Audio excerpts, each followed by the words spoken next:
we had a conference called Organic Beekeeping Conference years ago, and we invited the Minister of Agriculture from Canada to come because his goal was to get beekeepers off drugs.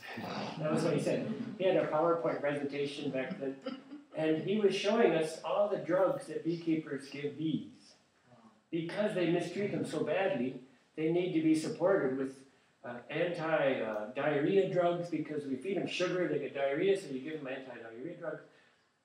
You put them on trucks and wrap them in cellophane and drag them across the country a few times. They get weak, so you have to give them antibiotics, because otherwise they'll get sick.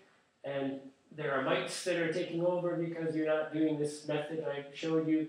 And so you got to put poisons in their hive to kill the mites, and it almost kills the bees. So his job was to try to get these beekeepers off drugs, and it's the hardest thing when you've got 1,000, 10,000 beehives. How can you suddenly become nice to them? You really can't. You're stuck.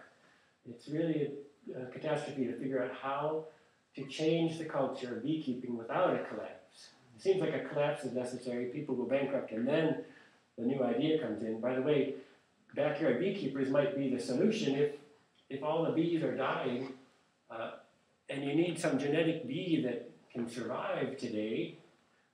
I've got some. They're doing fine. That hive is 15 years old. It's doing great. By the way, all my bees that have been around for more than a year must be Africanized, meaning when the new queen mated, the Africanized bees are stronger. That's why they're so scary, is they're stronger. So those drones flew farther up. There's a great poem on my blog, E.B.White made, Song of the Queen Bee. It's about this lovely flying queen who gets to mate up in the air, fancy-free. One line I love to remember, I'm sad for cows who have to boast of affairs they've had by parcel post. Because you could, at that time he wrote it, there was no artificial insemination of bees, but of course that's sad, they found out how to do that now. So that poem is a relic of a time when science couldn't do that yet. But getting bees off of drugs, I don't think anyone can just do it suddenly. You and I can do it. We can come up from the bottom. I'm getting less and less replacement queen this year. It's typically thought that every year you find your queen. She's easy to see maybe because she's marked. And she can't get away because she's good. You find her and you kill her. And you put in the new queen every year. Because then you always have a young queen. And of course everyone wants the young queen in their hive. That is not nice, is it? It's not nice. I thought of raising martins once, but I tried, and you have to kill sparrows. You have to kill starlings to raise martins, apparently. And so I'm sorry, I can't do that. And if I had to kill my queen every year, I don't think I would do it. You don't have to. You do have to be concerned that the bees that you bought don't know how to make a new queen. They haven't had to forever because the bee yard every year has been killing the queen and putting in a new one. Mm-hmm. They also have somewhat forgotten how to make honeycomb because the bee yard is giving them plastic cells. So in part of your rescue operation, you're forcing them to relearn these skills about being a bee. You're helping them to become bees again, making them make wax, and making them make a new queen. And sometimes they get down to very few bees, and you're rooting for them. Come on, you need a new queen. She's not doing very well in there. She's not laying. We typically have 1 year of honey, and then a couple of years of no honey. In the third year, we're kind of wondering, are they going to make their new queen or not? Because you can tell they're failing. She's failing. Queens can lay 3 years, but not really 5 years. So at 3 or 4 years, they've got to replace them, and you want them to succeed. And so maybe you'll keep the entrance really closed down so those few bees don't have to defend such a large opening. Maybe you'll give them a tea you made out of chamomile flowers and honey, and just to give them a feeling that, there is a God. Give them some kind of morale that will help them to get through their hard time. But you'll see, they did it. I see the pattern. She's there, she's laying. As a beekeeper, you can tell there's a new queen in there. but there are still so few bees. Oh, I hope they make it. So you keep the entrance closed, you keep an eye on them, keep the ants away. I don't know, I got an ant stand here, I should have shown you. Texas is a state where the bees need you to protect them from fire ants. And this is a very simple idea. Buy these first, they're more than 12 inches, they're called drywall pans, so you have to go to the paint section.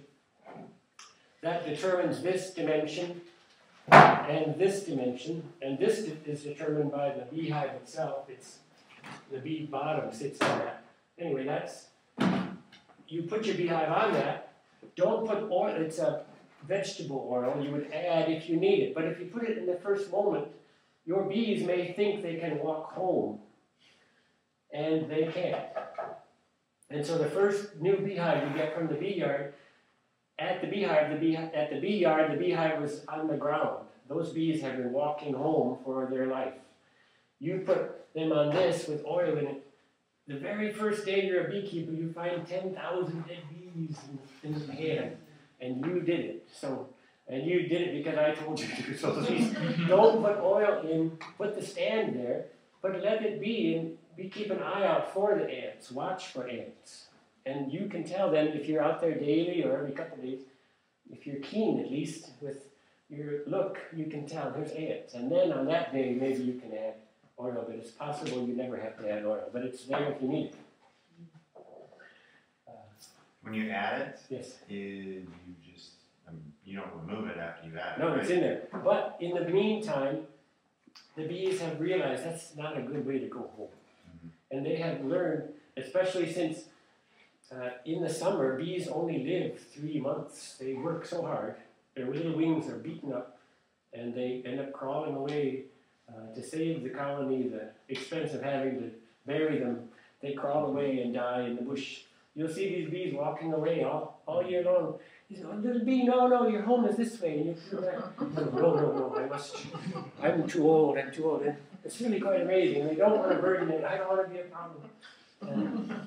Anyway. So, ask your question again. Did I answer? Pretty much.